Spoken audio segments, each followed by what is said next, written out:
상처받지 않는 사람들의 숨은 기술. 우리는 흔히 상처받지 않는 사람을 마음이 차갑고 무심한 사람이라고 생각합니다. 남이 무슨 말을 해도 흔들리지 않고 관계가 끝나도 아무렇지 않으며 누구에게도 기대하지 않는 사람.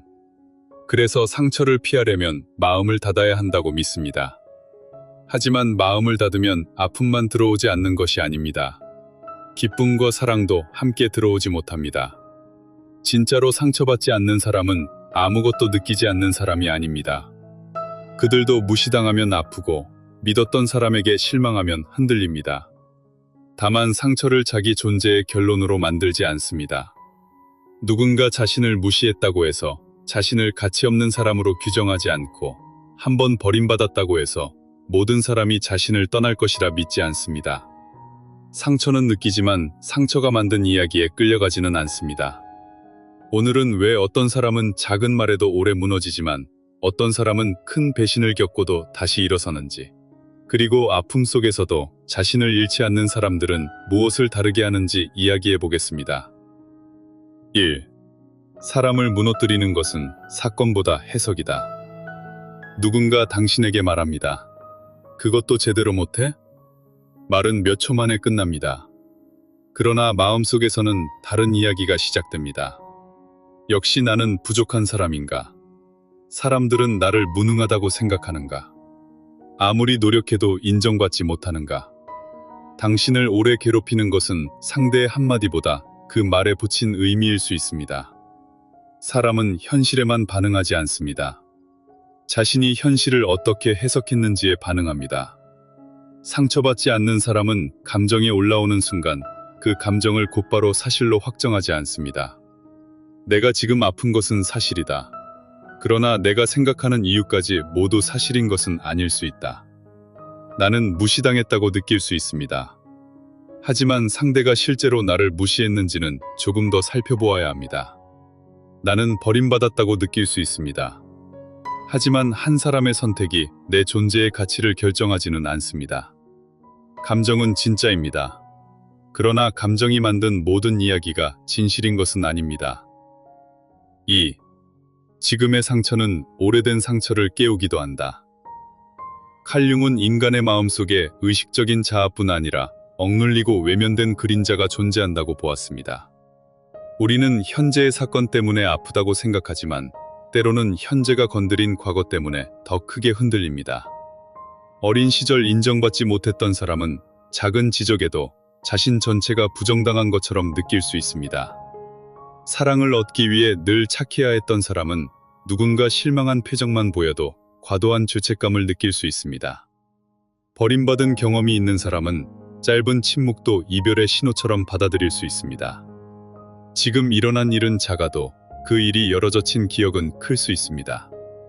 그러므로 상처가 깊을수록 상대만 바라보아서는 안 됩니다. 왜 저 말이 나를 이렇게까지 흔드는가? 왜 거절당하면 내가 쓸모없는 사람처럼 느껴지는가? 왜 오해받으면 모든 일을 멈추고서라도 해명하고 싶은가? 상대의 무례함은 상대의 책임입니다. 그러나 그 행동이 열어놓은 내 마음의 오래된 당을 돌보는 것은 나의 몫입니다. 상처를 준 사람에게 치유의 열쇠까지 맡기지 마십시오. 상대가 사과해야만 편안해지고 돌아와야만 가치가 회복된다면 당신의 마음은 여전히 상대의 손안에 있습니다. 상처받지 않는 사람은 말합니다. 이 아픔은 저 사람 때문에 시작되었을 수 있다. 하지만 나의 회복까지 저 사람에게 맡기지는 않겠다. 3. 그들은 감정과 행동 사이에 거리를 만든다. 사람이 가장 쉽게 조종당하는 순간은 감정이 올라온 직후입니다. 화를 참지 못해 메시지를 보내고, 관계가 끝날까 두려워 하지 않아도 돼 사과를 하고, 오해받기 싫어 묻지도 않은 이야기까지 설명합니다. 마키아벨리는 권력이 지위나 돈에서만 생기는 것이 아니라는 사실을 냉정하게 보여주었습니다. 관계에서도 누가 더 쉽게 흔들리는지, 누가 더 많이 설명하는지, 누가 버림받기를 더 두려워하는지에 따라 힘의 균형이 달라집니다. 조종하려는 사람은 당신의 감정보다 반응을 관찰합니다. 어떤 말을 하면 화를 내는지, 얼마나 침묵하면 먼저 매달리는지, 죄책감을 건드리면 어디까지 양보하는지를 봅니다. 반응이 예측되는 사람은 움직이기 쉽습니다. 그래서 상처받지 않는 사람은 감정과 행동 사이에 작은 공간을 만듭니다. 지금 나는 화가 났다. 그러나 지금 당장 답할 필요는 없다. 나는 버림받은 것처럼 느낀다. 그러나 이 감정 때문에 나를 버리는 선택까지 할 필요는 없다. 그 공간에서 감정은 명령이 아니라 정보가 됩니다. 분노는 경계가 침범당했음을 알리고, 불안은 무엇을 잃을까 두려워하는지 보여주며, 수치심은 타인의 시선으로 자신을 판단하고 있음을 드러냅니다. 상처받지 않는 힘은 감정을 억누르는 데 있지 않습니다. 반응하기 전에 자기 자신에게 돌아오는 데 있습니다. 4. 그들은 모든 사람에게 자신을 설명하지 않는다. 많은 상처는 오해받았다는 느낌에서 시작됩니다. 나는 그런 뜻이 아니었다고, 내가 얼마나 노력했는지 알아달라고, 왜 그런 선택을 했는지 이해해달라고 설명합니다. 그러나 설명할수록 더 초라해질 때가 있습니다. 상대가 이해하지 못하는 것이 아니라 이해할 마음이 없을 수도 있기 때문입니다. 어떤 사람은 사실을 알고 싶어서 질문하지 않습니다. 당신이 흔들리는 모습을 보기 위해 질문합니다. 어떤 사람은 문제를 해결하려는 것이 아니라 당신을 잘못한 사람으로 만들어야 자신이 편해지기 때문에 계속 오해합니다. 이해할 준비가 없는 사람에게 설명은 대화가 아니라 공격 재료가 되기도 합니다. 칸트는 인간을 수단이 아니라 목적 그 자체로 대해야 한다고 말했습니다. 이 원칙은 자신에게도 적용되어야 합니다.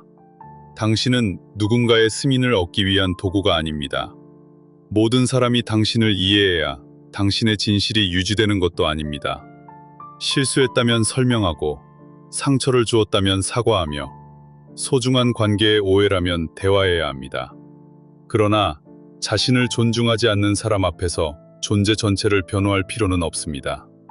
나를 알 마음이 있는 사람에게는 몇 마디의 진실이면 충분하고, 나를 왜곡하고 싶은 사람에게는 100마디의 진실도 부족합니다. 5. 그들은 마음의 문과 자신의 일상을 지킨다. 상처받지 않는 사람은 타인의 말을 곧바로 자신의 가치로 번역하지 않습니다. 누군가 당신을 이기적이라고 말할 수 있습니다. 그 말에 돌아볼 부분이 있을 수는 있습니다. 그러나 한 사람의 평가가 당신이라는 인간 전체를 설명하지는 못합니다. 그들은 또한 모든 사람에게 마음의 같은 깊이를 보여주지 않습니다. 친절은 넓게 베풀 수 있지만 신뢰는 시간을 두고 건넵니다. 달콤한 말보다 일관된 행동을 보고, 내 약점을 들었을 때 보호하는 사람인지, 갈등이 생겼을 때 무기로 사용하는 사람인지 살펴봅니다. 신뢰는 한 번에 주는 선물이 아니라 조금씩 열어주는 문입니다. 상처받지 않는 사람은 벽이 높은 사람이 아닙니다. 문이 있는 사람입니다. 그리고 그 문을 언제, 누구에게, 얼마나 열지 스스로 결정합니다.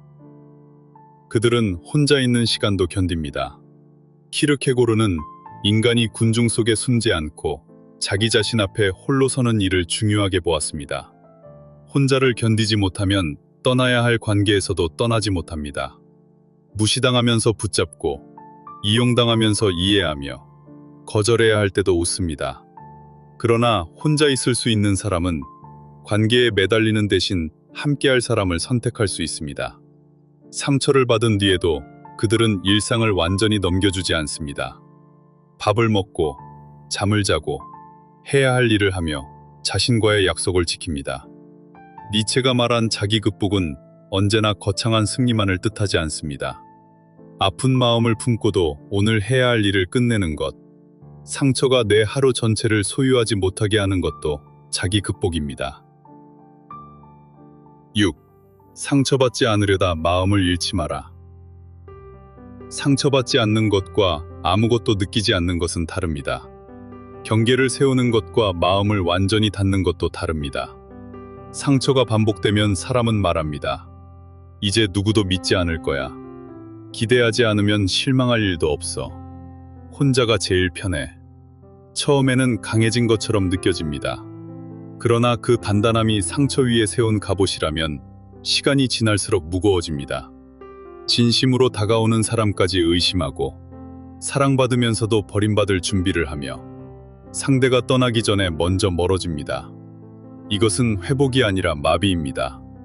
진짜 강한 사람은 다시 믿되 아무나 믿지 않고 사랑하되 자신을 버리면서까지 사랑하지 않으며 용서하되 같은 상처 속에 계속 머물지 않습니다.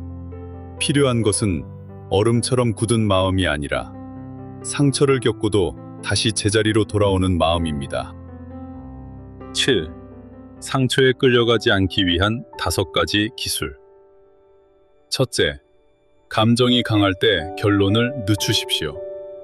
화가 난 순간에는 상대가 악한 사람처럼 보이고 외로운 순간에는 떠난 사람이 유일한 사람처럼 보입니다. 바로 메시지를 보내거나 관계를 끝내거나 자신을 비난하지 마십시오. 반응을 늦추는 것은 감정에게 빼앗긴 선택권을 되찾는 일입니다. 둘째, 사실과 해석을 분리하십시오. 사실은 상대가 오늘 답하지 않았다입니다. 해석은 나를 싫어한다, 나는 중요하지 않다입니다. 사실을 확인하고 해석은 가능성 중 하나로 남겨두십시오. 셋째, 짧고 분명한 경계 문장을 준비하십시오. 그런 방식의 말은 불편합니다. 저는 그 요구를 받아들이기 어렵습니다. 지금은 대화하기 어려우니 나중에 이야기하겠습니다. 같은 행동이 반복되면 거리를 두겠습니다. 경계는 상대를 공격하는 말이 아니라 내가 어디까지 허용할 것인지 알리는 말입니다. 넷째, 모든 사람에게 같은 출입증을 주지 마십시오. 예의는 많은 사람에게 줄 수 있지만 약점과 비밀은 안전한 사람과 나누어야 합니다. 당신의 아픔을 들은 뒤 더 조심스럽게 대하는 사람과 그 아픔을 기억해 두었다가 공격에 사용하는 사람을 구분하십시오. 마음의 문손잡이는 안쪽에 있어야 합니다. 다섯째, 상처받은 순간에도 자신을 버리지 마십시오. 누군가 당신을 거절했을 때 당신까지 자신을 거절하지 마십시오. 누군가 떠났을 때 버림받은 자신을 다시 버리지 마십시오. 나는 지금 아프다. 그러나 아프다는 이유로 가치 없는 사람은 아니다. 나는 사람을 잘못 판단했을 수 있다. 그러나 누군가를 믿었던 마음까지 부끄러워할 필요는 없다. 세상이 친절하지 않은 날에도 자기 자신만큼은 자신의 편에 서야 합니다. 8. 결국 강한 사람은 아픔 속에서도 자신을 잃지 않는다. 사람들은 강함을 울지 않는 것, 미련을 보이지 않는 것, 누가 떠나도 아무렇지 않게 돌아서는 것이라고 생각합니다. 그러나 눈물을 감춘다고 상처가 사라지는 것은 아닙니다. 상처받지 않는 사람들의 진짜 기술은 감정을 숨기는 것이 아니라 감정 때문에 자신의 존엄을 버리지 않는 것입니다. 그들도 흔들리고 무너지고 누군가를 그리워합니다. 그러나 그리움 때문에 자신을 해치는 관계로 돌아가지는 않습니다. 그들은 압니다. 마음이 아픈 것과 내가 약한 것은 다르고 누군가 나를 떠난 것과 내가 버려질 사람인 것은 다르다는 것을. 상처는 사건입니다. 정체성은 아닙니다. 삶에서 중요한 것은 얼마나 적게 상처받았느냐가 아니라 상처받은 뒤 어떤 사람이 되었느냐입니다. 상처 때문에 모든 사람을 의심하게 되었는가? 아니면 사람을 더 정확히 보는 법을 배웠는가? 배신 때문에 마음을 닫았는가? 아니면 신뢰를 천천히 건네는 법을 배웠는가? 고통은 사람을 저절로 성장시키지 않습니다. 그러나 상처가 만든 해석을 의심하고 필요한 경계를 세우며 다시 자신 삶으로 돌아오는 사람에게 고통은 깊이가 될 수 있습니다. 그 사람은 덜 순진해질 수 있지만 더 지혜로워지고 조심스러워질 수 있지만 더 정확하게 사랑합니다. 상처를 통과한 사람의 힘은 상처가 없는 마음이 아니라 상처를 품고도 따뜻함을 잃지 않은 마음입니다. 마무리. 상처받지 않는 사람도 아픕니다. 다만 아픔을 자기 존재의 결론으로 만들지 않습니다. 감정과 사실을 구분하고 현재의 상처에서 과거의 흔적을 발견하며 반응하기 전에 자신에게 돌아옵니다. 모든 사람에게 자신을 설명하지 않고 누구에게 마음을 열 것인지 선택하며 필요한 순간에는 경계를 말합니다. 그리고 누군가 자신을 버렸다고 느낄 때에도 자기 자신까지 버리지는 않습니다. 혹시 지금 누군가의 말 때문에 마음이 무너져 있다면 기억하십시오. 그 사람이 당신을 알아보지 못했다고 해서 당신의 가치가 사라진 것은 아닙니다. 그 사람이 당신을 선택하지 않았다고 해서 당신이 선택받을 수 없는 사람인 것도 아닙니다. 강해지기 위해 차가워지지 마십시오. 상처받지 않기 위해 사랑을 포기하지 마십시오. 당신에게 필요한 것은 아무도 믿지 않는 능력이 아니라 누구를 믿어야 하는지 알아보는 능력입니다. 아무것도 느끼지 않는 능력이 아니라 느끼면서도 자신을 잃지 않는 능력입니다. 마지막으로 한 문장을 남기고 싶습니다. 나는 상처받을 수 있지만 그 상처 때문에 나를 버리지는 않습니다. 상처는 당신을 흔들 수 있습니다. 그러나 당신의 이름을 빼앗을 수는 없습니다. 상처받지 않는 사람들의 가장 깊은 기술은 마음을 닫는 것이 아니라 아픔 속에서도 끝까지 자기 자신의 편에 서는 것입니다. 이 영상이 도움이 되셨다면 구독과 좋아요 부탁드립니다. 앞으로도 인간의 마음과 관계, 불안과 상처, 자기 존중과 정체성, 그리고 현실을 움직이는 숨은 힘에 대해 더 깊은 이야기로 다시 찾아뵙겠습니다.